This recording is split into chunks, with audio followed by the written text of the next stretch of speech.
Hello and welcome to FCTR. I am Ewan McQuaid, and this is the third instalment of the weekly wrestling wrap-up, where I give you some of the biggest stories from this week in the world of wrestling and tell you my thoughts and opinions on everything that's going down.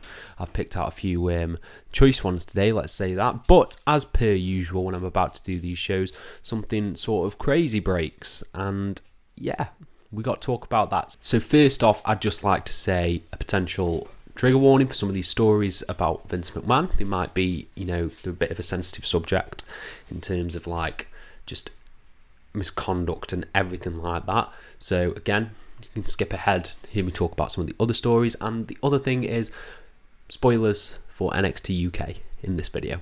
Okay, so shall we just get into it right now? So the first story we're talking about is, of course, Vince McMahon, as on Friday, yesterday, more allegations have surfaced of hush money being paid to employees and contractors within WWE in sort of the last 15 years. So this is a write-up from the Wall Street Journal. And the Wall Street Journal have put out that WWE CEO, former CEO, Vince McMahon, paid out $12 million in settlements to suppress allegations of sexual misconduct and infidelity over the past 16 years. So I think the difference with this story, and it's four counts you've got, the one that we already knew about, and then there's three more accounts of misconduct and the hush money being paid. One was to an employee who eventually got fired and got demoted and then released. The other was to a contractor who McMahon apparently sent nude photos, and the other one was another woman that Vince had an affair with. So 4 different types of misconduct within that workplace from the CEO. Now, this is an incredibly bad look for WWE. He's got to go at this point. Vince has got to step down / resign, because there's no way advertisers, sponsors, or just, TV executives will want anything like this around their product, because they're going to pull out. If Nick has pulled out for the controversy surrounding the fabulous Moolah Battle Royal, surely they're going to pull out of sponsorships around sexual misconduct allegations, because of course they will. It's unspeakable. It shouldn't be happening in this day and age. And I don't even want to hear the thing, it was 15 years ago. It's not acceptable whatsoever to do any of this stuff that Vince has done. And what's really sort of disheartening, and why I think they should really take action, is because a precedent was set back in, I think, 2018 or so. I think it was 2018, when the speaking out movement, outed people like your Jerry Ryans, like your Ligaros, all the different sort of people who had allegations against them and then lost their jobs. I think it sets an incredibly bad precedent if Vince does not go, because the people that were let go during the speaking out movement were just gone completely. Like Travis Banks gone, I think Ligaro was gone, and Jack Gallagher was another one who was gone. So you can't set this precedent, which was, good action taken. You got rid of people who had these allegations against you. As the head of the company, you cannot then stay, because what sort of image does that show? That shows a complete detachment from reality. If you think you're above all this, if you're above these allegations, you still get to come out on TV and you still get to maintain the Vince McMahon character. I think it's completely and utterly wrong what is going on here. Vince should have been gone from day one, okay?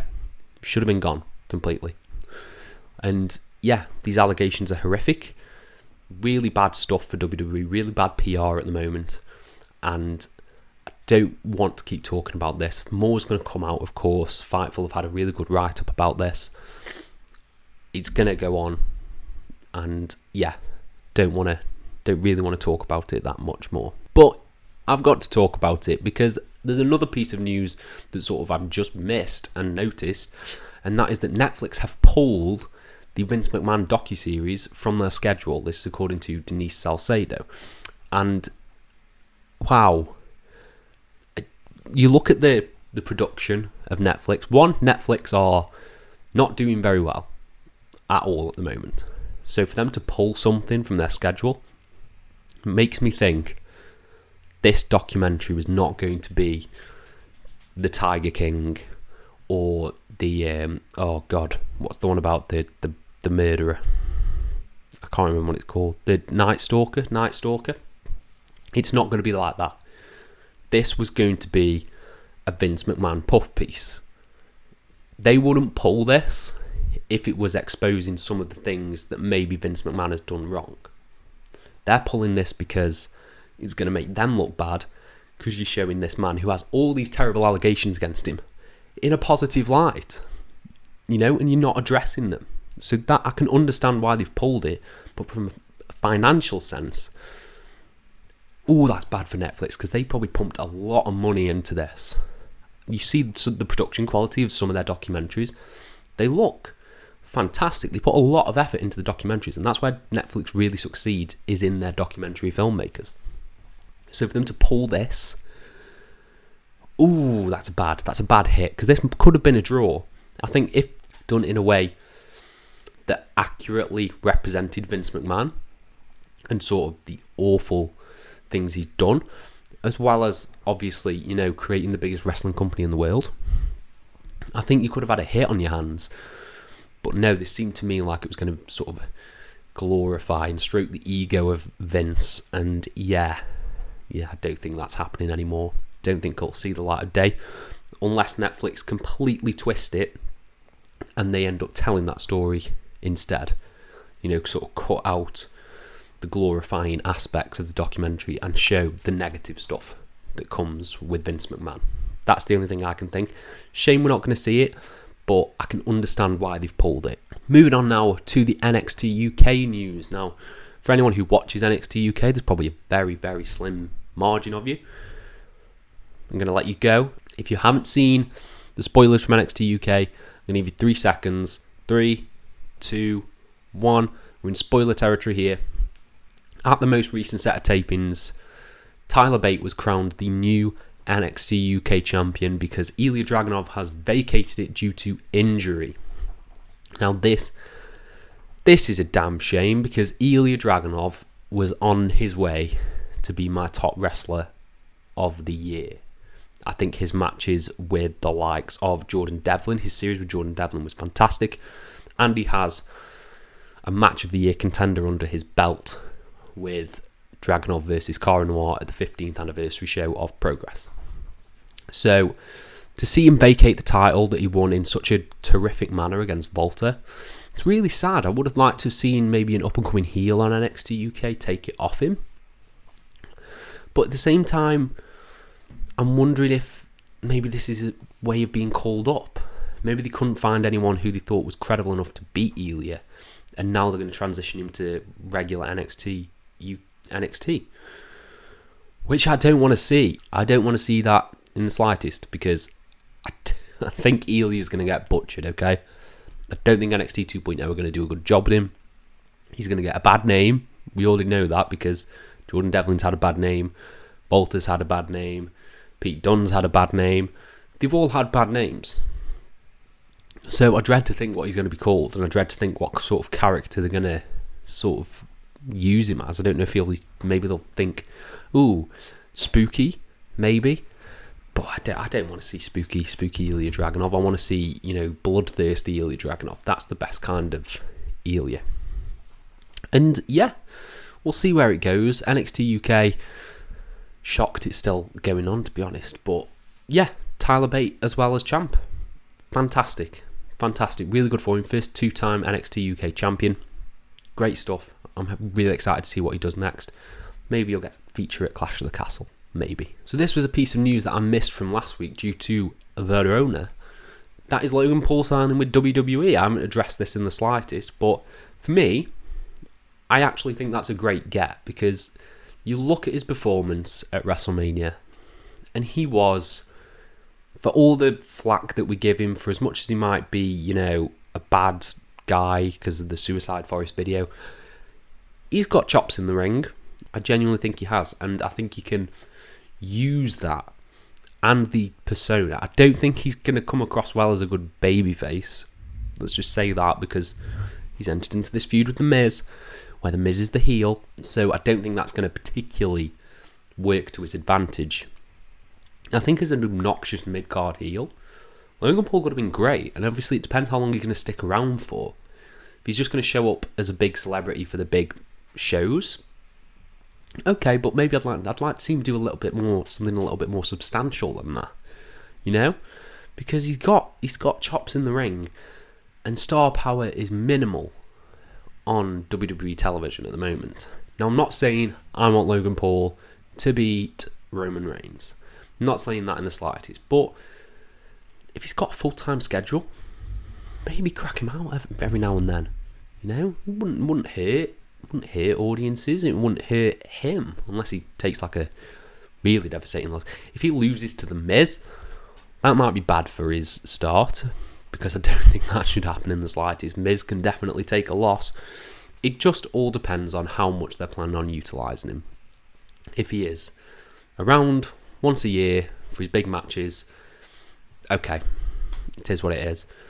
But if you want to treat him like an actual star, maybe build stories around him a bit more, build heel turns, build face turns. Don't just have him show up for these one and dones with people.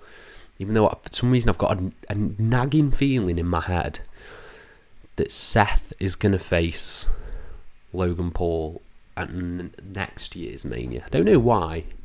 I can see the picture of Logan Paul and I can see the picture of Seth on a match graphic. I don't know why. But yeah, Logan Paul, I'm sure he'll do fun stuff in WWE. And in some AEW news, Dave Meltzer is reporting that AEW could be in talks to work with Stardom. Now, I think this is incredibly exciting, because the one aspect of Forbidden Door that sort of felt lacking was the lack of crossover for the women's division. And I think building more links with Joshi Promotions, you know, that's how AEW, the women's division, sort of started. You had loads of Joshi wrestlers over here. The first champion was Riho, which, again, occasionally slips my mind. But I think they can do really good stuff, really good, you know, interconnected stories and interpromotional battles via Stardom and AEW, because you've got, like, Toni Storm, who made a name for herself in Stardom. You've got Thunder Rosa sort of carrying North American women's wrestling on her back with her work in Warrior Wrestling as well. And there's a lot of enticing matchups that you could have there. I think it'd be really exciting to maybe have a crossover show. I don't know if you get it to the same level as like a Forbidden Door. Don't know if the appeal is there yet, because AEW have not done a good job of building their women's division. But the prospect is there. And the one thing that is incredibly lacking from WWE's calendar is an evolution. Everyone forgets how great Evolution was. It was, top to bottom, one of the best shows of the 2010s. I think it was 2018, 2019 maybe. It was a fantastic, fantastic show. And I'm shocked they haven't ran that back. So I think there is an appetite for that in the US. And bringing together Joshi Promotions as well as AEW, maybe get some of the Impact Knockouts over there, because they've got a stellar women's division. I think you could be on to a really killer stuff with women's wrestling in the United States. I think it'd be great.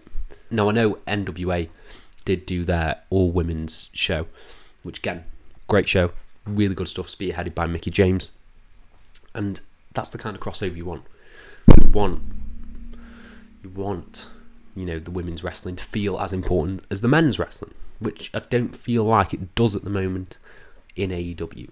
So having the two promotions collide could be really fun and really exciting. And finally, let's talk about SummerSlam. SummerSlam is the next pay-per-view, and we've had some matches announced. We've got 5 matches in total announced for SummerSlam.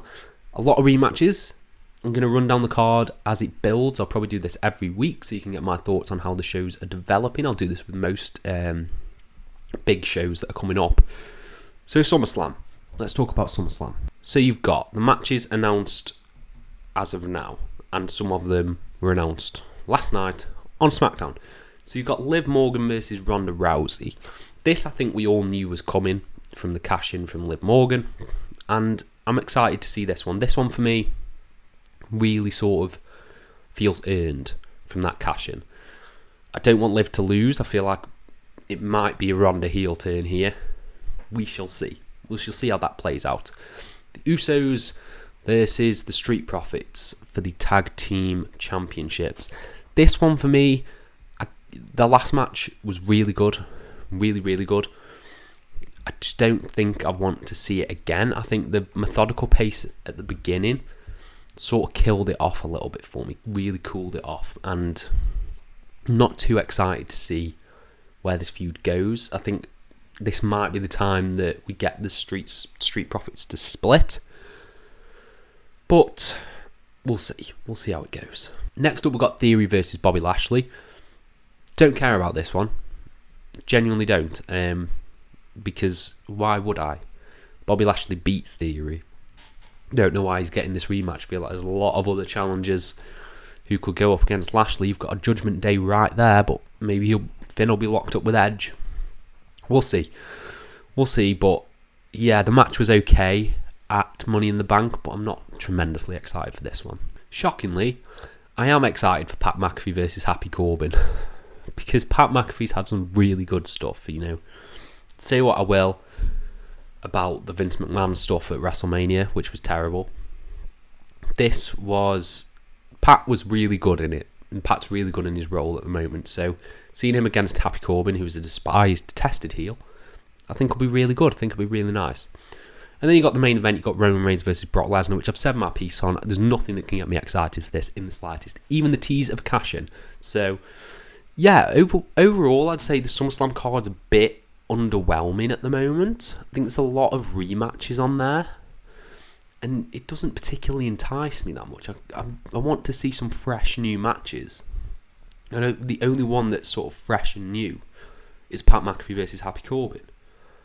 Liv Morgan versus Ronda Rousey is to an extent, but again, we also saw the dynamic with the cash-in, so that's two matches there. The others are all rematches, so I don't know what I'd make of that. I don't know what I'll make of the card. I say at the moment. So that's my roundup of SummerSlam, the current matches that are announced, and that's the end of the weekly wrestling wrap-up. Let me know your thoughts on any of the news down in the comments below, and I'll try and apply to every single one of you.